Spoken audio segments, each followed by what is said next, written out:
There are people out there that have difficulty finding a positive mindset because they're fighting depression, fighting anxiety, fighting things of that nature.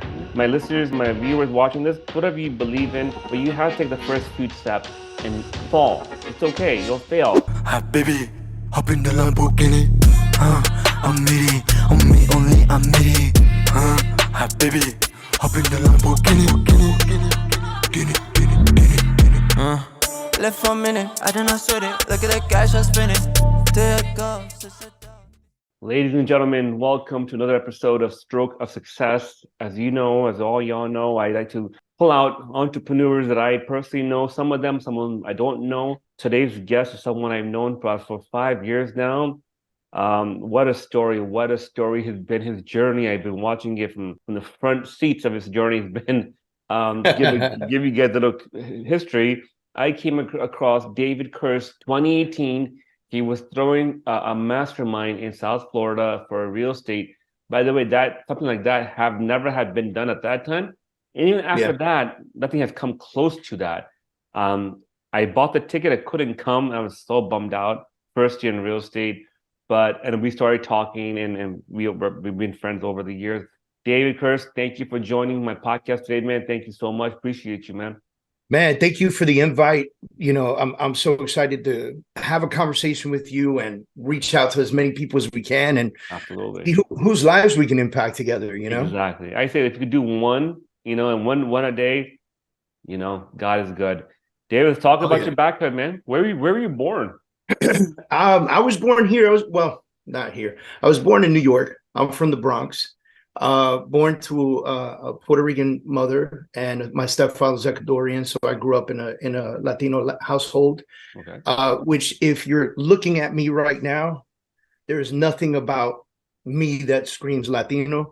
So that was a bit of a struggle growing up because everybody in my neighborhood looked Spanish. I did not. I looked like I rolled up from Manhattan and got lost on the 4 train. So different life, but, we succeeded. We kept going. I'm one of the few guys that got out the neighborhood, which is a blessing. My way of getting out of the neighborhood was to join the military. I joined the Marine Corps. I spent 9 years in the Marine Corps.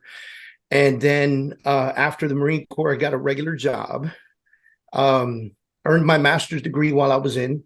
I have a master's degree in international business. And I got a regular job. I hated having a regular job. And my cousin said, you should get into real estate. You'd be really good at it. 18 years later, I own a real estate team. I own a real estate coaching company. I've written 2 books. I'm on chapter 11 of 17 chapters of my 3rd book.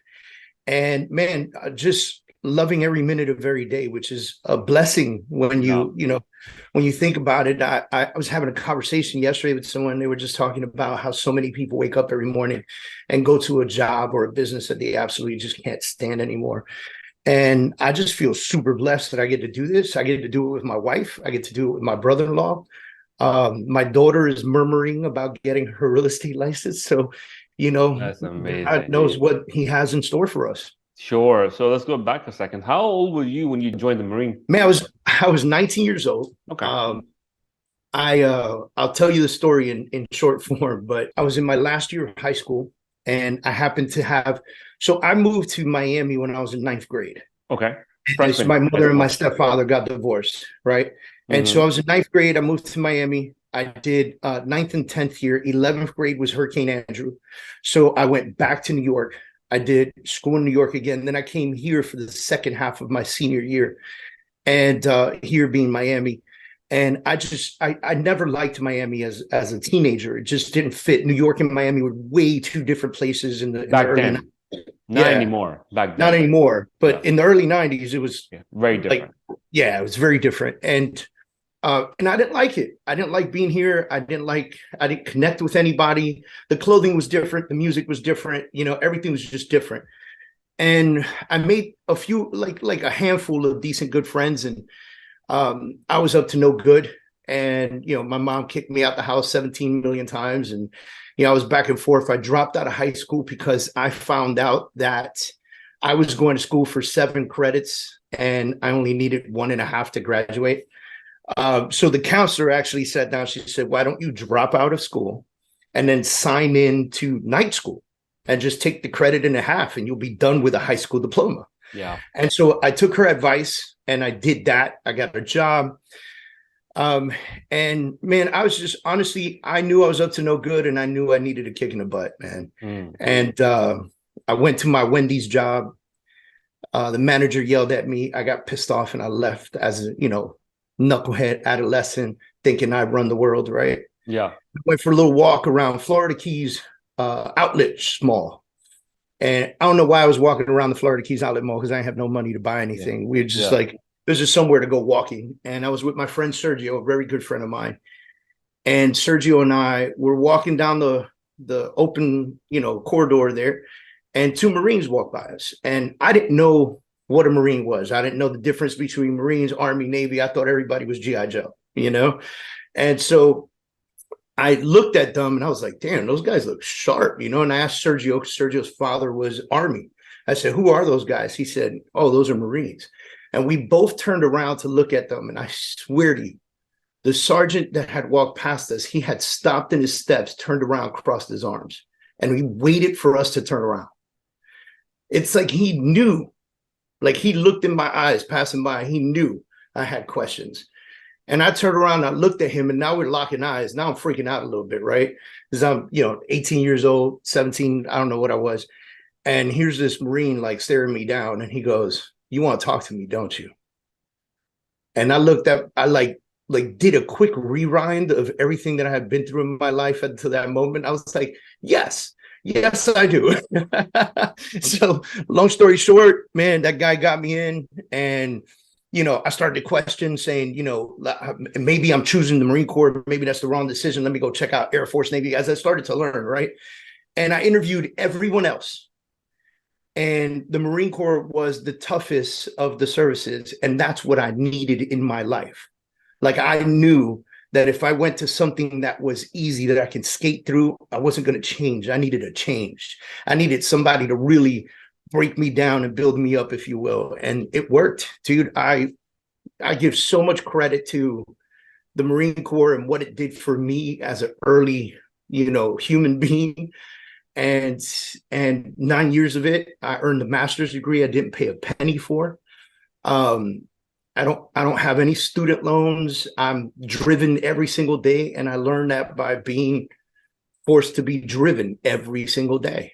And so I love it, man. I love it. I know what happens when you train. Do you think if you didn't, that wasn't an option in your road of life, Marine Corps here, and then next option to do something else, you don't think you'll be where you are right now if you didn't take that option, did you? No, man. I think, sometimes I think about it and I say, man, I wonder what would have happened because I had good grades.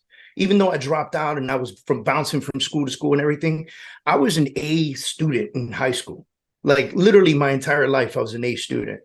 And so I would think to myself, what would have happened if I just would have went to university, right? And joined a fraternity and got that brotherhood under me, right? And then maybe joined the Marine Corps after that, became an officer and just kind of like, I think about that path. And then I also think to myself, knowing who I was when I was 18 years old and the knucklehead mentality that I had, I probably would have just partied my way through college, which I know many people do, but I probably would have just partied my way through college. Heaven knows what I would have done. So I think once again, we go back to God has a plan, right? Exactly. And so, I think the Marine Corps at that moment, every time that comes in my head, I go, I don't know, man, because I'll tell you what, I was a knucklehead 18-year-old, but I was a sharp 19-year-old. Knucklehead, were you a tough guy? Like your muscles and fists? No. I was just not thinking right. I was doing stupid shit and hanging out with the wrong people. And, that I was in the wrong crowd, man. I was the epitome of my five idiot friends. Okay. And so I knew I had to get out of that. I had to get out of Miami. I did, like I said, I didn't like it at all. So for me, it just, wasn't going anywhere. So Marine Corps, 8 years, you come out. How old were you when you got out? Like 28, 30 years old? So I was in 9 years. I joined when I was 19. 28. So 28. 28 years old. I got out the Marine Young, Corps. so young. Come out. Yep, still young, still young. Zero debt, right? Now, lots of debt, lots of debt. The Marine Corps, I had no student loans, Okay. but the military does not teach you financial responsibility. They give you a credit card the first day in, and they're like, go to the PX and buy everything you need. Yeah. So, and I didn't understand financial responsibility then. And it took me a long time of bumping my head into the ground to really understand, oh shit, I might want to educate myself on how to save some money and do some right things and make some good moves, you know?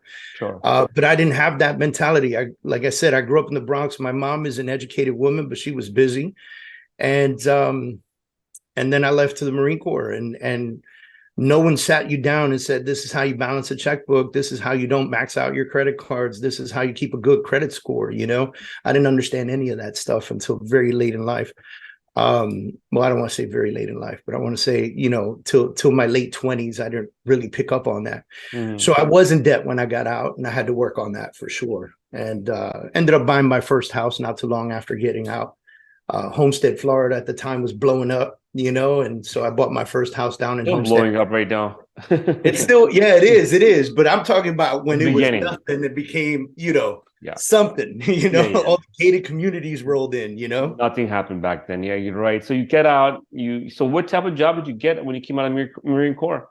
Man, it's funny that you asked me that. I got a job at the Chrome Detention Center as an officer. Okay.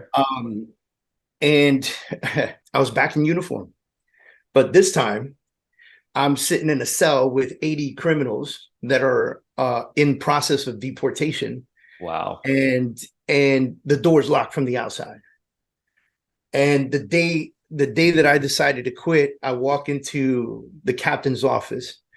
And the captain says, hey, man, before you say anything, because I can see it in your face, he said, Homeland Security is going to take us over, because it was a private firm that used to run the holding facility. And he said, Homeland Security is going to take us over, and everybody's getting a bump in pay. And I'm going to suggest you for captain because I'm getting a promotion. And I was one of the few military guys there with that sort of experience, you know. And I looked at him and I said, thank you, but no, thank you. And he said, man, you're literally like 2 months away from doing $90K a year, just working here 40 hours a week. And I still said, no, thanks, man. I didn't want to be in uniform again. For me, I just would have went back to the Marine Corps. I didn't hate the Marine Corps. I didn't get out because I disliked it. I got out because I wanted more opportunities. What the hell am I doing in a uniform again? You know? And so I ended up getting a job at this place called Corpac Steel Products with a guy named George Waldenberg. And George taught me sales, and George helped me fall in love with sales. And that's when I took that and added it to my real estate license. That was like a game changer for me, you know? And I did really well with George. I was his top sales guy on the floor, like 4 or 5 years in a row, not including his brother.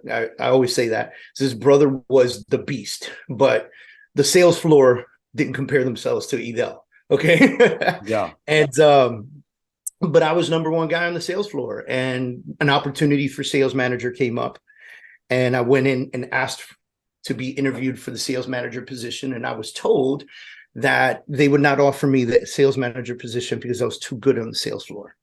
And so if they pulled me off the floor, they would lose money. And I think it was a dumb move. Lots of respect to them and their family, and their business has grown tremendously. But I think if I would have been sales manager, I would have been able to help other people do what I was doing to win. They didn't see it that way. And so they lost me anyway, you know, because from that moment forward, I used to call my cubicle my coffin. I used to say, I'm going to freaking die here, you know? And that's when I looked at my real estate license. Back then it was paper, so it was in my wallet. I looked at my real estate license. I said, man, it's time to do this. And I worked real estate part-time, and I worked that job full-time. And basically, I was an hour and a half from work. You're familiar with South Florida, so I used to live in Homestead, and I was working in Aventura. Oh, wow. Yeah. Well, hour and a half drive. Yeah. So every morning, 4 a.m., I would get up. I would hit the road by 5. sometime between 4:45, 5 a.m. Not too much traffic at that time. So I would get to the gym that's on Miami Gardens Drive around 6:15. I would go to LA Fitness. I would work out to about 7:30. I would change. I would go to the office. I didn't have to check in for work till 9 o'clock. So I do some real estate stuff. I always brought my laptop with me. And then at lunch, I would do some real estate stuff. And then after work at 5 p.m., when I checked out of the job, I would go to the Starbucks. There's a little standalone building in front of, down the street from Aventura Mall, in front of one of the shopping centers. And I would go to that Starbucks and I would work out of there until about 7:30. I would avoid the traffic. And then I would schedule my showings between 7 and 9:30 p.m. so that I can figure stuff out. And then from 9:30 p.m., I would head to the house. About 10 p.m., I'd be home. From 10 to midnight. I would do whatever follow-up paperwork I needed to do, send whatever emails I needed to do, whatever marketing I needed to do. And I would go to bed around midnight and I would wake up at 4 a.m. the next day and do it again. And I had that conviction that I was going to make this happen. And so what the goal was to put away 4 months of income, 4 months of my daytime income, which was like 180, 200 a year, and put away 4 months of my daytime income so that I can quit the job and focus on real estate. And it took me 2 months. I did it in 2 months. Again, conviction. I did it in 2 months. I got out the job. I took a week off because I was exhausted. And then I started real estate full time and I never looked back, brother. I've been at it ever since. What year was that when you got in full time? About 2007. The bubble, it was just right before the bubble.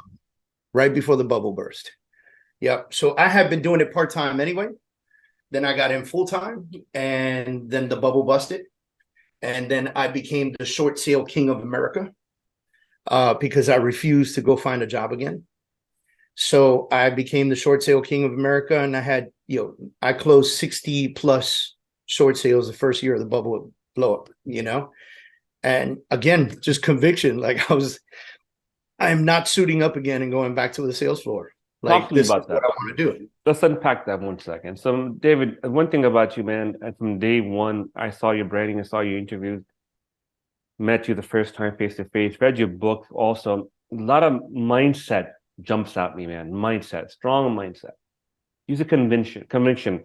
Like, just talk about that, man. Like, what is it? Is it a voice inside in your head and your belly? And what was that mindset? That's it's a tough question because I believe that everyone has it, right? Few people use it. And I believe that everyone has it. Few people use it. I believe that mindset is something that has to be worked on. It is not magic. It is not, there are people out there that it comes easier to.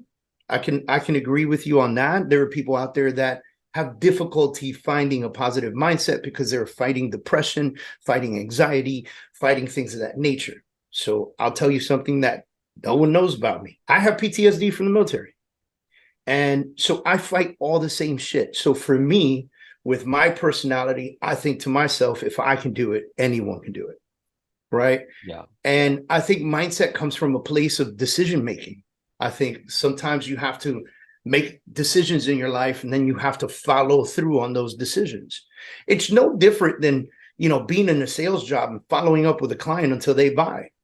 It's you making a decision, you following through on your decisions until you achieve your goal. And then you create the next goal. And then you make a decision on whether or not that's going to be your goal. It's going back to, getting out of the military. Just that decision by itself. I'm 9 years in. 1 more year and I'm halfway to retirement. I could have retired at 39 years old from the military, right? And I decided, nah, I'm going to get out and start all over again, right? That was a decision that had to be made. And I had to walk into the administrative office and look at a first sergeant in his eyes and go, I'm getting out. And he's like, you've been in almost halfway. Why would you get out now? And I go, because if I pass the halfway mark, I know I'm stuck till 20 mentally. So I need to do it now. And I have a master's degree and there's a corner office waiting for me somewhere. That was my mentality. But it was a decision that I made and I had to go. because I knew that I had much more to offer to the world. I knew that I had more in me that just needed to come out. And I knew that that would die staying in the military 20 years because I would get comfortable, right? Because I would have hit year 20 and I probably would have said, yeah, what's another 5? Do 25 years. Wow. Right. I would have got a retirement check for the rest of my life. I would have got medical pay for the rest of my life. And I would have looked at that pay and I probably would have said, I'm just going to live a normal life, which there's nothing wrong with that. Exactly. It wasn't for me. That's not for you. Right. And so I think the way, my brain operates is I make very, and this is, I wish my wife was in the room because she would jump in on this. I make very, very big, lofty goals. They seem almost unattainable. I say them out loud to my wife sometimes, and my wife goes, who are you? Why? Why do we have to stress ourselves like that for that? Because she understands. She's been on this roller coaster with me for almost a decade, right? So she understands that when I make these big, lofty goals, I'm going to go for them. And she understands by going for them, there's going to be a lot of sacrifice. There's going to be a lot of work. There's going to be a lot of hours. There's going to be a lot of dedication. There's going to be a lot of marketing. There's going to be a lot of content writing. There's going to be a lot of video production. She knows that. And still, she looks at me. She goes, all right, here we go. Everybody put your seatbelts on. Shout out to Jenny Kurz, huh? Yeah. I've talked on IG here. They never met her, and I had the opportunity to meet her in person. But man, I can tell she's your rock. Yeah, she really is. You guys together, and I know you about a decade together. You guys have been. Man, I've been following you, man. I'm a fanboy of yours, man. Man, I know. So that's awesome. I'd love to have her interview her next time. But listen, awesome. I heard a story. I think I've read in your book that you were in a jacuzzi or a hot tub where the Kurz idea just came to you. Is that true? It was a pool. It was a pool. All right. So how did that come about? Man, such a great. So I'm in Las Vegas, out of all places, and I happened to be on a trip with a good friend of mine, Rudy Hernandez, who's the owner of New World Title. Okay. And a group of people that work with Rudy. Yeah. And so Rudy took us out on this trip. Okay. And we're in the pool, and I'm sure you know Julie. Julie's Realty's there. Couple other people were there. George Lifestyle was there, and they just kind of looked at me and they said, dude, you need to open your own brokerage, man. Yeah. You've got the personality, you've got the voice, you've got the, you could really do well. And I was like, yeah, that sounds like a good idea. And then all the ideas started just flowing in my head of what that would look like. And I remember pulling back in that pool and taking some steps back away from the crowd. And my wife's looking at me, then my fiance, right? And she's looking at me and she starts rolling with me too. And she goes, what are you thinking? And I said, I think we open Kurz Real Estate. Wow. And she said to me, are you sure? And I said, I bet you we'll have 200 agents before you can think about it. And she goes, oh, 200? Like right away, I was like, I'm telling you, we could do this. And we did it crazy style. Like no one should do what we did. Okay. We left Douglas Elliman at the time, and me and my 6-person team, including my wife, rented 6,000 square feet on the corner of Grand and Douglas in Coconut Grove. Beautiful. Smacked my name on the front of the building and crossed our freaking fingers, man. I mean, because now we're in 6,000 square feet. It was almost like that baseball movie. If you build it, they will come. They will come. And guess what, man? They came. And 3 offices, 200 plus agents later, just within 2.5 years. 2.5 years? Yeah, we were there. And I remember sitting with my wife and going, the day that we hit 200, and I said, man, we got 200 agents. And she looks at me and just smiles, man. She's like, I mean, you put it out. You told the world that you were going to do the word. You told the universe. David, you believe in the law of attraction? I do, tremendously. I talk about it consistently when I'm on stage. And I believe that conviction also requires imaging, mental imaging. And you need to be able to picture it so strongly that when you want something in your life, look, I have a desire, not a desire. My ultimate freedom is to own a house on the beach in Puerto Rico. Wow. That's my ultimate freedom. Okay. But there's a lot that goes with that. Like, we could get the house now, but I don't want it now. I want it when I can be there 7-8 months out of the year. I want it when I don't have 12 to 15 hours of work per day. I want it when we're financially free, when our kids are educated and free, when we are location free. And all those freedoms mean a lot to me. And so the ultimate goal is to achieve all of that to then get to the house. I have enough mental imaging and I have enough conviction for that one goal that I can close my eyes right now and I could smell the ocean water. That's how strongly I believe in the law of attraction. And the more you discuss it and the more you talk about it and the more that you move towards it, the easier it becomes to attain. And so a lot of people, you put a picture of a Ferrari on your wall, but if you don't work for it, it ain't going to happen. There you go. People say the thing. The people miss the second part of it. There's two parts: law of attraction and law of action. Law of action is fine. The mind, the visualization, the affirmations, great. Write down your goals are great. The second part, the most important part, which you have proved in your story over and over again, take the fucking step. First step. Yeah. Take the first. I promise you, my listeners, my viewers watching this, God, universe, whatever you believe in, will come halfway, more than halfway, but you have to take the first few steps and fall. It's okay. You'll fail. Back to you, David. So, Kurz is booming. We talked a few times. We had a meeting a few times back then. You had an office in North Miami Beach. Things were looking great. Then one day I go online and I see, boom, sold or transferred everything to EXP. At the time, yep. What happened with that, man? So I lost the passion for being a brokerage.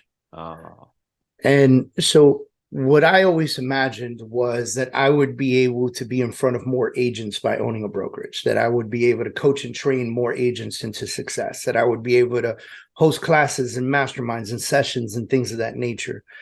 And when your brokerage grows at the speed that we grew, you end up in front of more spreadsheets and QuickBooks accounts than you do in front of agents. And I didn't enjoy that part of the business. And I tried to subside that by hiring a CFO. And he was a great guy. But what I found was that he would do the work, but I was in meetings with him every day, right? And so I didn't really get away from it because you still have to know what the hell's going on with your business financially, and you got to know the numbers, right? So I would spend a lot of time with him and my then partner and my wife, and then I started figuring out ways to make sure that our trainings stay consistent. So we got our top producers to do trainings and classes, and I would host once a month, office meetings, but I was getting away from the part that I really enjoyed, which was, helping agents, man. It was a lesson learned that's where the passion was. It wasn't in growth of brokerage. And so at the time we decided to make a transition into EXP. I've left EXP since then, by the way, but, it was a good move at the moment. And, everyone that moved with us was happy and everyone kept going. And I still had the communication with all my agents and the organization that was growing. And I was able to do trainings and classes and events and things of that nature without having to carry the weight of owning the brokerage. And so while I know a lot of successful broker owners that love that shit, it wasn't for me. Like, the passion wasn't there for that. I realized that I could grow the same thing and make great money without having to actually own a brokerage. And so we still run a great, successful team here in South Florida. Super stoked with my team. We're with another brokerage now, which is LPT Realty. Robert Palmer's the owner of that company. He's freaking fantastic, intelligent man. I love having conversations with him. He's young, he's down to earth, but he's freaking smart. You know what I mean? I watched one of his interviews. Good guy. Question, man. So you said too much responsibility. Just when that's what EXP offers, right?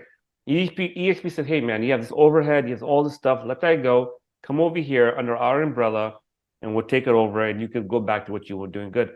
They were one of the first companies to kind of offer show you that you didn't need the big office and the fancy grass and all that stuff to build something fantastic. Sure. You were there for 2 years?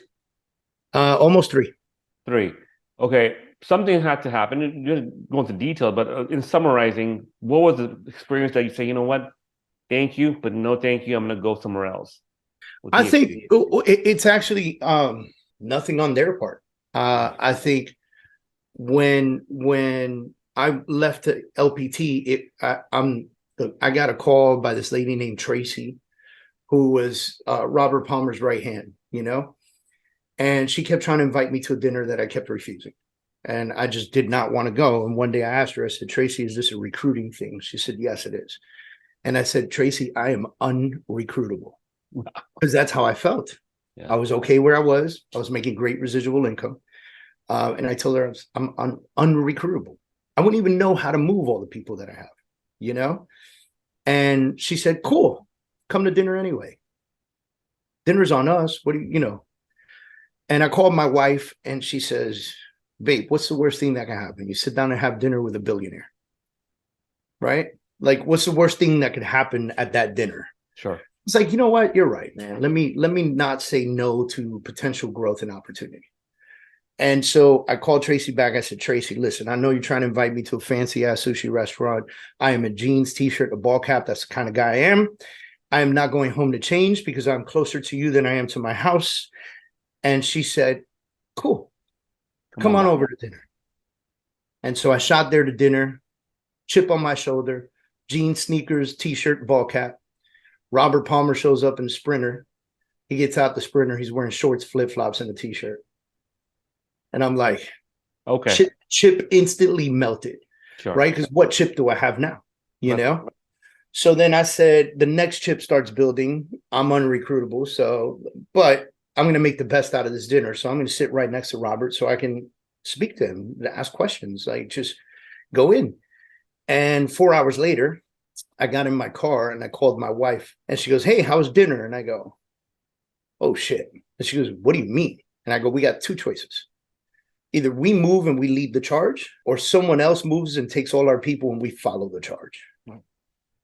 And she goes, you feel that strongly about it? And I said, man, baby, opportunity is knocking. And so we took advantage of the opportunity. We felt that it was the right opportunity at the right time with the right people. And like I said, it was nothing that EXP did at the time.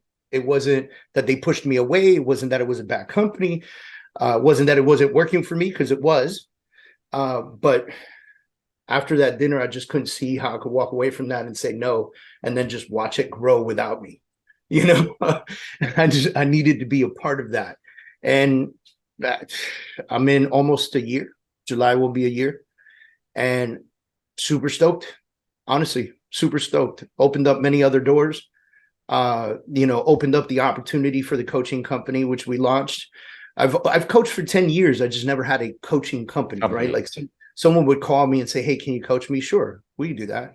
I would charge monthly and just kind of get into it. But now we have an actual coaching firm, sure. And that opportunity came about with the opportunities that we had at LPT and the access and the growth and the questions I can ask to the right people who have built things in their lives and become billionaires, right? And so it's very interesting. Again, we talk about the 5 people around you. I feel like I have a little bit of an upgrade. That's amazing, man. I think you're working with Veronica Figueroa, right? She was a big in Orlando. She's a huge EXP person. Yeah, she was a big EXP person. We didn't work together. I wasn't in her downline or anything like that, but we know each other. Yeah, very sweet. He's my neighbor, actually, 5 houses from here. But oh, no kidding. Sweet. Very sweet, very nice woman. Wow. So listen, I was smiling earlier because I'm like thinking, man, like what a journey, man. Like Marine Corps, I thought Kurz would be, real estate would be the one and only out to the sunset. You'd be done with that. One day you get old and, but no, EXP comes up and I'm like, okay, David's happy EXP. Then I see social media, boom, LPT comes up. Man, like you have a lot of energy, man. I do, and I feel, even though when you make moves like that, sometimes it feels like a little bit of a reset. But if you research your moves and you spend time making those decisions, because it wasn't like right away either. Like even though that was the phone call with my wife, we still had several more meetings and conversations and thoughts and ideas, and I had to speak to people who were closest to me and get their thoughts and ideas and wishes and desires and prayers, and so. If you can process something well enough, you'll know whether or not it's a good decision for you. I don't, people some people say you need to be at the same brokerage forever and ever. People who bounce, they're full of shit. That's bullshit. I am an independent contractor. I work for myself. I get to choose who gets to work with me. That's the way it should be. Okay. I'm an independent contractor. I can go open my own brokerage again if I want to and not pay anybody a dang on dime, but I choose to surround myself with people that are going to make me, my family, and my people, the people that trust and believe in me, better in their businesses, their careers, and their lives. And grow. Yeah. And so I don't mind. I know if I do the research and I plan accordingly and the decision is to move, it's because it's going to be the smartest move for me and everyone who believes in me. Wow. Oh man. How important do you think it's important? How important, I know my answer to the question, I'm going to ask yours. How important is it to have a good woman in your corner?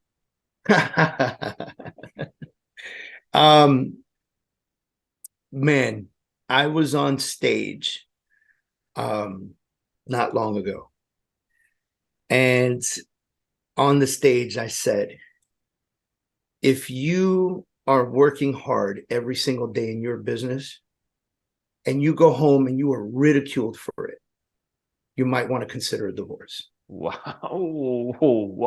And I remember getting off stage and thinking to myself, oh my God, what did I say? Yeah. And how many divorces did I just cause, right? Like how many texts went out and goes, we need to talk when I get home, Or the flip side is, how many marriages did I fix? Sure. Right? How many people said, we got to talk when I get home? And how many people just voiced and said, hey, man, I love my career. I want to do it well. And I want you to support me. And the spouse said, I'm in. Yeah. Right. And so when I think it is the most important growth process. Back to a conversation I had yesterday, said 80, something like 83% or something like that of multi-millionaire entrepreneurs are married. And that was really interesting statistic, because typically when you watch a movie about some rock star entrepreneur and they spend so much time at work and their wives are pissed off, or vice versa, and they're cheating and they're doing, yeah, it's good for the movie. That's the drama. That's what sells movie tickets. Exactly. You know what I mean? But real life is that my wife understands I travel. My wife understands that I'm going to put in long days. My wife understands all of this. And not only does she understand it, she supports it. Not only support it, she works in it on top of her career and on top of being a mother. Right? So if you think I put in the hours, holy shit. Right? She's magic. And she looks at me and she goes, I don't know how you do it all. And I look at her, I go, yeah, I don't know how you do it. Have you looked in the mirror, lady? Yeah. And it just, I think it's probably, and I hate to say this, some people are listening right now and you're head over heels for your spouse, but your spouse hates your job and your schedule and everything else. And they wish that you would just go get a regular 9 to 5 so you'd be home on Saturday and Sunday. And you know what? If you choose to do that, great. I hope, your life is fantastic and you do the great things. And there's nothing wrong with being an entrepreneur. There's nothing wrong with being an entrepreneur, somebody who really thrives at their 9 to 5 and kicks butt every day. Sure. And entrepreneurship is not for everybody. It was not. But for those of you that choose it, I'm not going to say get divorced, but I would say, seek therapy, have conversations, be transparent, have great communication with your partner, and let them know what your dreams and your goals and your desires are. Even if they look at you and go, really? They'll come around. When they see you accomplish a couple of those dreams and goals, when you got that boat on your vision board, and then one day you guys can afford that boat and you pull the trigger on it, and you look at your spouse and go, hey, remember that boat we had on the vision board? Mm-hmm. The water right now, right?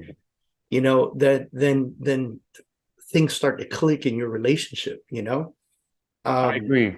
I think in my experience, man, my wife has been my rock also. But I also think a bad woman is very bad for entrepreneur. Someone comes in and toxic and money hungry and doesn't support you. So to have a good woman is a big key of success. Number 2 point you made on a recap on it, women are special, Beth. Like you said, my wife is a mother too. She's a physician, busy woman. And then, businesses we're trying to open now. But she could do all that and not, bat an eye. And I'll be like, oh, I'm so tired. Yeah. And, I have interviews, I have meetings, I have this, I have that. And so women are important. Before we wrap up, David, I want to leave my audience or my viewers with a few things here. I want to find out what are the daily habits or daily routines or daily whatever you do that you say, hey guys, these 2, 3, 4, 5 things I do that I recommend you guys to do to change your life. There's a great book called Man Up. Yes. Man, I encourage every one of your listeners. Bedros Keuilian. Yep, BK. Awesome guy. Love him. Bedros wrote this book, and look, Bedros is not everybody's cup of tea. He's not. Definitely mine. Okay. But what I will say is don't let the title fool you. It says man up, but it's just an expression. I don't care if you're a man or a woman. Grab this book and read it. One of the things that I do is I wake up early. That's a big deal for me. I work out 4 to 5 times a week. So that's number 2. Number 3 is I express gratitude to at least 3 to 5 people a day. I got that from Bedros' book.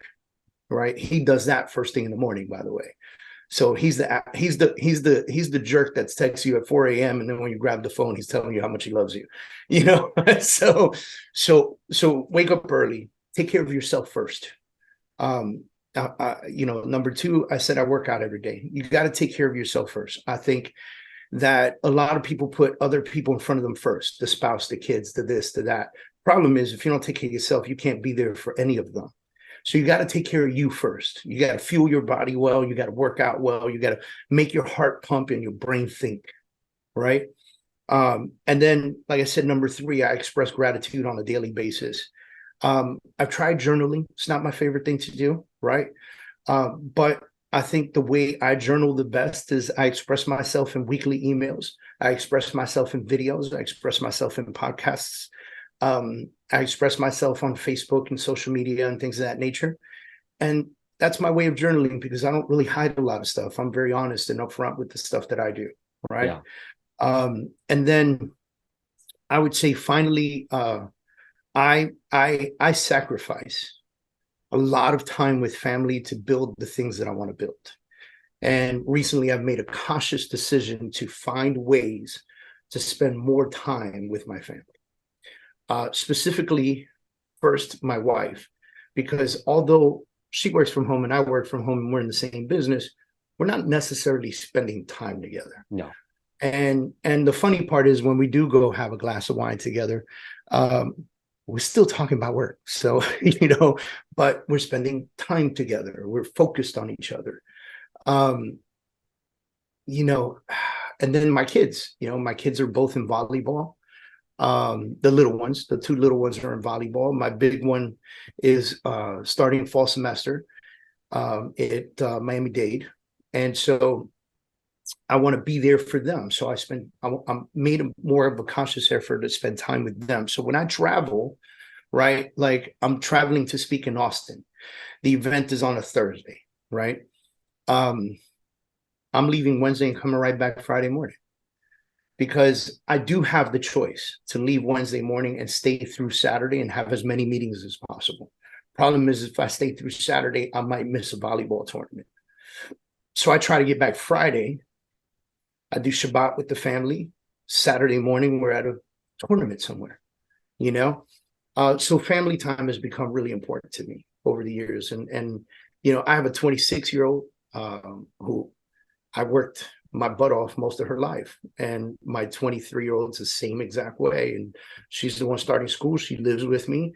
I spend more time with her. I'm trying to curb the process, you know, and prove that you can be massively and ultimately successful in your own right and still have a relationship with the people in your household.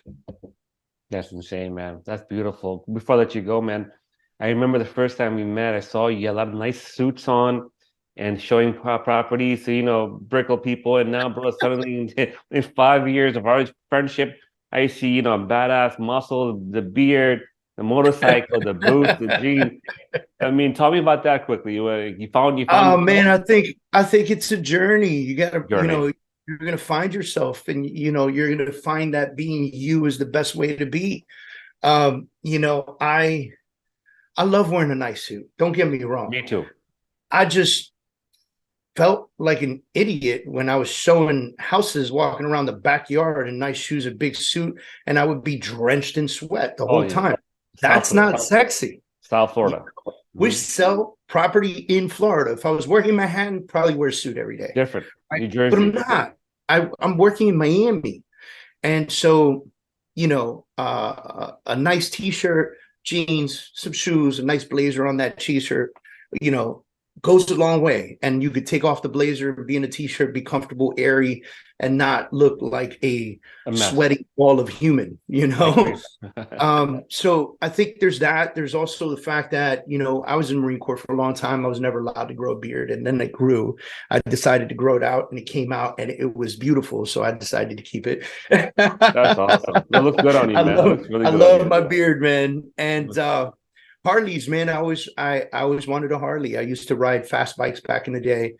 When I was in the Marine Corps, I lost a friend on his bike, so I sold mine and vowed that I would never ride again. And many, many, many years passed by, and I told my wife, I said, "Man, I love motorcycles, and I've always dreamed of having a Harley." And I said, "But you know, I made this decision because when Jason passed, it was so hurtful. I made a decision that I wasn't going to hurt anybody like that. So I got rid of my bikes and vowed I would never ride again." And I said, "But that goes contrary to every mental thought process I've ever had in my life, right?" And I said, I should be able to do the things I love to do without the concern. And so we decided to go look at a Harley, and we picked up two. So my wife rode as well. And, you know, it was the best because my wife is like 5'4", and she rode a Fat Boy, Harley Davidson Fat Boy, which, if you don't know which model that is, that's the model that Arnold Schwarzenegger rode as the Terminator, shooting shotguns from, right? And we decided when COVID hit, my wife had maybe 600 miles under her. She'd never, like, we didn't do anything. We rode on the weekends and stuff, you know? And I looked at her and I said, "Man, you want to go on a long ride?" And she's like, "Sure, where?" And I said, "The United States." She looked at me, she goes, "You serious?" I go, "It's COVID, nothing's happening." This was before the market boomed, right? Yeah. It's COVID, it's nothing happening. Like, what else we got to do? She goes, "Sure, let's go." So every store was closed. Thank God for Amazon. I ordered everything on Amazon: backpacks, rain suits, you know, jackets, helmets, microphones, so we could speak to each other. Like, we ordered everything up. And a week before Memorial Day weekend in 2020, we hit the road, and we did 6 weeks on the road on our motorcycles. We did 22 states and 7,000 miles. It was the most incredible trip I've ever taken in my life. It was extremely gratifying for my marriage because we literally spent 6 weeks speaking to each other on our motorcycles and enjoying the entire country or parts of the country that we saw. So when you think of 22 states, like, literally almost hit half the states in the United States. And it was incredible, man. I mean, just we rode, and it was with COVID. So there wasn't a lot of traffic. There wasn't a lot of cars on the road. We left Miami. We went to Pigeon Forge, Tennessee. Then we rode to Virginia. Then we rode to New York City. Then we rode to Niagara Falls. We cut all the way across to Seattle, Washington. We rode Seattle, Washington into San Francisco. We caught the PCH, Pacific Coast Highway, and we rode the Pacific Coast Highway all the way to LA. And then went a little bit further down to Huntington Beach, California, where a good friend of ours lived. And we hung out with him for a few days. And then we decided we were tired, so we didn't do the trip across the South. It was like late June by this point. And I was like, babe, you know, the rest of this trip is in the desert and it's about to be July, right? Yeah. And she said, yeah, that's not like, we're good, you know? So we shipped the bikes home, took a nice flight home. I was home in time for my birthday and spent time with the kids, and it was freaking phenomenal. I mean, just, I don't think I could ever repeat that trip. I don't think I would ever want to, but I will always say that that trip was an extremely beautiful experience. We've then sold the bikes. First of all, we sold them so that we can have a good DTI to purchase our home. Then we're going to go pick them up after we purchased a home. COVID shot the prices up of motorcycles tremendously. Like, I bought my bike for like 21, and then all of a sudden after COVID, it was 39. And I was like, yeah, I'm not spending $40,000 on the same motorcycle, right? And then my wife looked at me one day and she said, you know, you ever wonder, we did that many miles for that long without incident.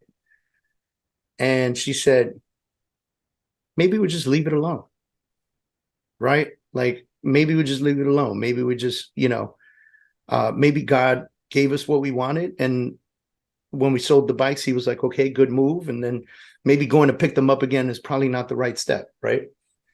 And so I said, you know what? I'm good. Like, until I get the itch again, which I'll probably get when I'm much older and a little bit more slowed down, I'll probably pick up a trike, so I don't even have to think about balance. And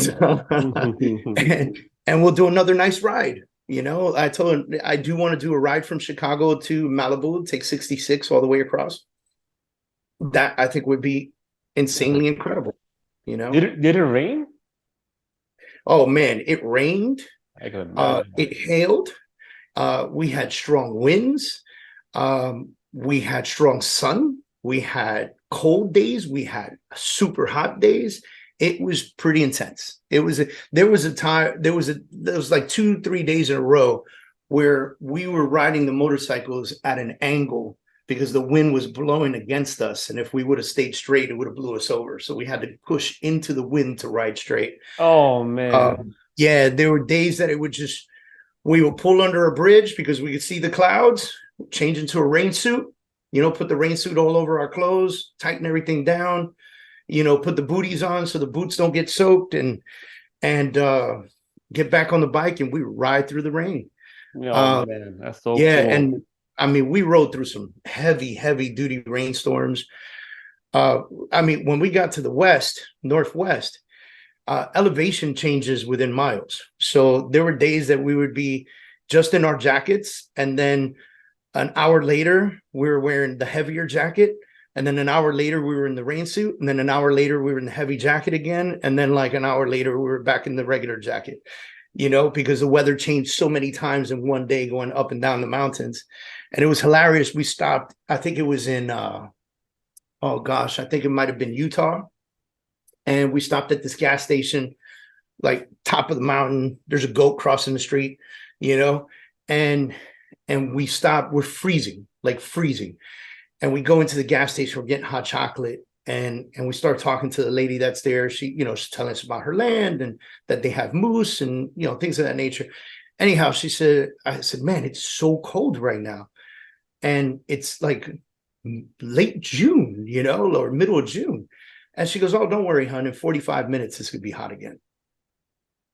I was like, are you serious? Because it's like 35 degrees outside, you know? And she said, yeah, you'll be fine. So we chucked down the hot chocolate, and no lie, about 30, 45 minutes later, temperature was like 75 degrees. Then it was 80 degrees, and it was 90 degrees. It was just an incredible trip, man. We rode through desert where we had to stop every 15 minutes and soak our bodies in the bathroom with water. And then we would walk to the bikes, ride for 5 minutes, and we were bone dry again. Because we were in the desert and we had to stop every 15 minutes or we would have passed out from the heat. Wow. Yeah. What an adventure. What an adventure. It was crazy, but tremendously exciting. And good story to share for everyone. David, where can we, so before I do that, what are you plugging today, man? Talk me, what are you doing? What are you offering to people? Man, so today we're officially launched our Freedom Achiever Academy. So the name of our coaching company is the Freedom Organization. And we decided that although we offer one-on-one coaching, group coaching, and we offer events, we do conferences, you know that. We do masterminds. We had a mastermind recently on AI and real estate. We're doing an event in Orlando in June. We're doing another mastermind in July in Virginia. We've got New U Recon Conference in November in Long Island. So we do all these events. But what I really wanted to do was find a way to drive coaching to as many agents as possible and make it affordable in today's world. What I found in researching what a lot of coaches do is they create these courses and then they sell the course by itself. And so you could get the sales mastery course, or you get this marketing course or this AI course, right? And you pay $1,000, $1,500 to get access to this course. I wanted to do something a little bit different. So we have spent the last, man, I'm going to tell you almost a year. We spent the last 8 months maybe building out and recording, and editing, and just creating the Freedom Achiever Academy, which is an online educational program. It is all coaching and training videos. I'm the head coach in the thing, so I'm in 99.9% of the videos. There are quizzes, there are downloadables, there are worksheets, there are Excel spreadsheets. There is an abundance amount of information in there for real estate agents. And what we did was we created one platform that hosted all the courses for $149 a month. Wow. And so the idea is, you know, we sit down and we talk about this and we go, how can we impact the lives and businesses of 1 million people in this industry? And we can do that by every event that we host. But how can we create consistency in what we do at the event, right? Because events are like a one-day thing, and then you leave there and then you're totally left to figure it out. We wanted to create a platform that you could come back to and get that similar education, and then expand your education, expand your research, really just, and we created every video to be easy, bite-sized, 3 to 5 minutes, most of them. And just direct to the point, very informational. And we're excited about it, man. We've been working on it for a long time. The system has been live for a couple months, but we have not really pushed it or marketed or did anything. So we started running ads on Saturday and decided that today was the day that we were going to get the mass email and the posts and everything out. So really excited about the launch of this, man. If you guys, you know, if you go to my Instagram, just follow me, David Adam Kurz. Really easy to find. Just type in David Adam Kurz. I'll pop up. And I'll leave a link. Yeah, and my link's in there. You know, the link attaches to everything that we do, inclusive of the academy. And like I said, it's $149 a month with a 7-day free trial. You can't go wrong. That's awesome. Wow, that's amazing. Guys, I'm gonna leave the link for you guys at the bottom. You'll see David's information. Reach out to him. Amazing dude. One last question, quickly. Sure. How do you remain humble? I get a lot of help from my wife on that. I'm not very good at that. Be honest with you. And it's interestingly enough, I think a lot of people want to be, and they find it difficult. I'm not arrogant or anything like that, but I can come across that way. I just feel like I'm ultimately very confident, and I am a believer that what you want to achieve, you can if you put in the work. And I love people who put in the work. I came from a Marine Corps background. And so in the Marine Corps, we all put in the work and we all did our part and we all grew together and did what we had to do and accomplished missions that seemed impossible. Sure. And it still happens every single day in the military, every single day. And so it took a long time to rewire my brain and find humility and find the opportunities to express humility and be humble, because although I felt it, I was not very good at expressing it. And that's where the exercise of gratitude really has helped me out. But my wife, honest to God, really keeps me in check. That's man. awesome. She goes to events with me and stuff, and she's like, Yeah. hey, you know, you might want to say good job to, you know, the people that helped you put this together. And I'm like, oh shit, okay. Like I thought that was a given. Okay, I'm going, you know. Oh man. Yeah. Awesome. David, love you, brother. Thank you so much for jumping on here, man. God bless you. Godspeed with your mission. Thank you, man. I appreciate you very much. Thank you for having me. It means the world to me. I appreciate you. Thank you, brother. We'll be in touch, man. All right. Take care, bro.